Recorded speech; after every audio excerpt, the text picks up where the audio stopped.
இது எல்லாத்தையும் அளந்துட்டு இது 10 மடங்கு இருந்தது அப்படின்னா 1 மடங்கு மட்டும் வெல்லம் போட்டு காய்ச்சி வச்சுக்கிட்டோம் அப்படின்னா காலையில் ஒரு 5 ml நைட்டு 5 ml இதை தொடர்ந்து குடிச்சிட்டே வந்தோம் அப்படின்னா ஸ்கின் ரேஷஸ் எதுவுமே வராதுன்றாங்க.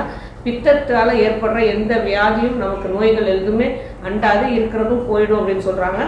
எலும்புருக்கி பிரச்சனைகள், அதாவது எலும்பை பலப்படுத்துகிற தன்மை கிடைக்கும். எலும்பு உருக்கி வந்து அதாவது எலும்பு வந்து பலத்தை இழக்கிற தன்மை வந்து கொஞ்சம் கொஞ்சமாக நின்றுடும் அப்படின்னு சொல்கிறாங்க.